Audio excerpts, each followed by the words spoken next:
పూజ్యులు తెలుగుదేశం పార్టీ అధినేత మన ప్రియతమ నాయకులు రాష్ట్ర ముఖ్యమంత్రి వర్యులు శ్రీ నారా చంద్రబాబు నాయుడు గారికి, మన యువనేత కార్యకర్తల కోసం నిరంతరం శ్రమిస్తున్న మంత్రివర్యులు నారా లోకేష్ అన్న గారికి, అలాగే వేదిక మీద ఉన్న పెద్దలు, వేదిక ముందు ఉన్న తెలుగుదేశం పార్టీ కుటుంబ సభ్యులు అందరికీ కూడా నమస్కారాలు తెలియజేస్తా ఉన్నాను. ఈరోజు ఇంతటి గొప్ప మహానాడు వేదికలో ఎస్సీ సంక్షేమం గురించి మాట్లాడడం నా అదృష్టంగా భావిస్తా ఉన్నాను. దళితుల బాంధవుడిగా మన అన్న ఎన్టీఆర్ గారైతే దళితుల అభివృద్ధిని 27 పథకాలతో దేశంలో ఎక్కడ లేని విధంగా చేసిన మహానుభావులు మన అధినేత చంద్రబాబు నాయుడు గారు, తెలుగుదేశం పార్టీ. ప్రతి దళిత వాడలో కూడా సిమెంట్ రోడ్స్ వేసి మంచినీటి వసతులు కల్పించిన మన యువనేత మన అన్న నారా లోకేష్ అన్న గారు, తెలుగుదేశం పార్టీ. భూమి లేని నిరుపేదలైన దళితులకు భూమి కొనుగోలు చేసి రైతులుగా మార్చి సమాజంలో గౌరవం కలిగించిన మన తెలుగుదేశం పార్టీ.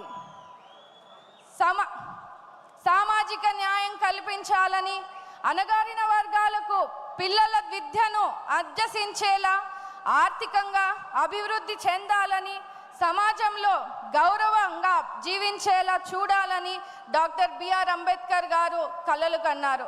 ఆ మహనీయుడి ఆశయాలను మన అన్న ఎన్టీఆర్ గారు, నేడు అధినేత శ్రీ నారా చంద్రబాబు నాయుడు గారు ఆచరణలో పెట్టి ఈరోజు చూపిస్తున్నారు.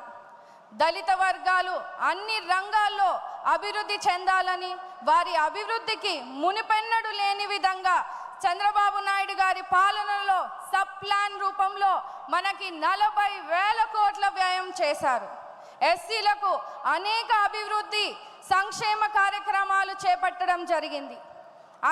అంటరాని తరం నిర్మూలనకు జస్టిస్ పున్నయ్య కమిషన్ ద్వారా 42 సిఫార్సులు అమలు చేశారు. ఎస్సీ రిజర్వేషన్లు 14 నుంచి 15% వరకు పెంచాం. బెస్ట్ అవైలబుల్ స్కూల్స్ని ఏర్పాటు చేశాం. ఆనాడు లోక్సభ స్పీకర్గా బాలయోగి గారిని, శాసనసభ స్పీకర్గా ప్రతిభాభారతి గారిని, రాష్ట్రపతిగా కేఆర్ నారాయణ గారిని, తొలి దళిత ఆర్థిక మంత్రిగా మా తాతగారైనటువంటి మహేంద్రనాథ్ గారిని, తొలి దళిత ప్రభుత్వ ప్రధాన కార్యదర్శిగా కాకి మాధవరావు గారిని నియమించిన ఘనత కూడా తెలుగుదేశం పార్టీదే. ఆర్థికంగా, రాజకీయంగా, సామాజికంగా సమాజంలో దళితులకు సముచిత స్థానం కలిగించేలా ప్రోత్సహిస్తున్నటువంటి మన దేవుడు, మన ముఖ్యమంత్రి వర్యులు నారా చంద్రబాబు నాయుడు గారు, లోకేష్ అన్న గారు, తెలుగుదేశం పార్టీ.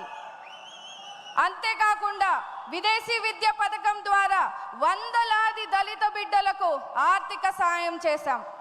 దళిత యువతకు 40,000 రూపాయలు పెళ్లి కానుక ఇచ్చాం.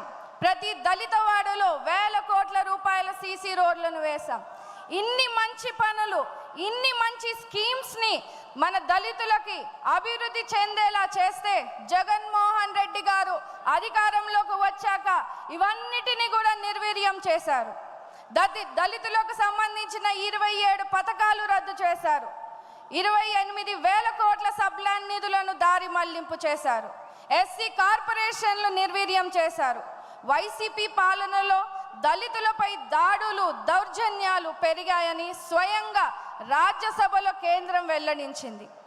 అందుకే రాష్ట్రంలో ఉన్న అన్ని దళితులందరూ కూడా ఒక్క మాటగా చంద్రబాబు నాయుడు గారిని మళ్ళీ ఈరోజు ముఖ్యమంత్రి చేసుకున్నారు.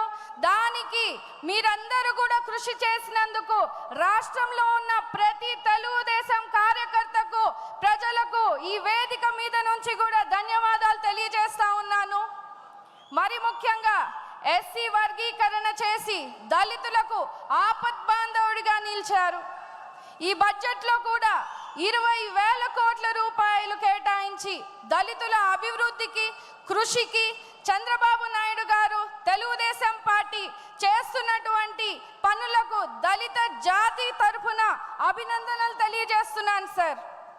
అప్పటికి ఇప్పటికీ ఎప్పటికైనా కూడా దళితుల కోసం, దళిత సంక్షేమం కోసం, అభివృద్ధి కోసం కేవలం తెలుగుదేశం పార్టీ మన ముఖ్యమంత్రి నారా చంద్రబాబు నాయుడు గారితోనే సాధ్యమని కూడా ఈ సందర్భంగా మీ అందరికీ కూడా తెలియజేస్తూ ఈ తీర్మానాన్ని బలపరచడానికి ఈ గొప్ప అవకాశాన్ని నాకు కలిగించినటువంటి తండ్రి సమానులైన చంద్రబాబు నాయుడు గారికి, లోకేష్ అన్న గారికి, సింగనమల నియోజకవర్గ కార్యకర్తలకు, ప్రజలకు, ప్రతి ఒక్కరికి కూడా ధన్యవాదాలు తెలియజేస్తా ఉన్నాను.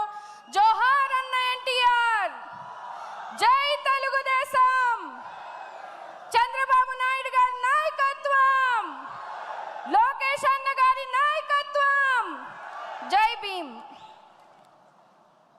ధన్యవాదాలు శ్రావణి గారు. ఇప్పుడు ఎస్టీ సంక్షేమ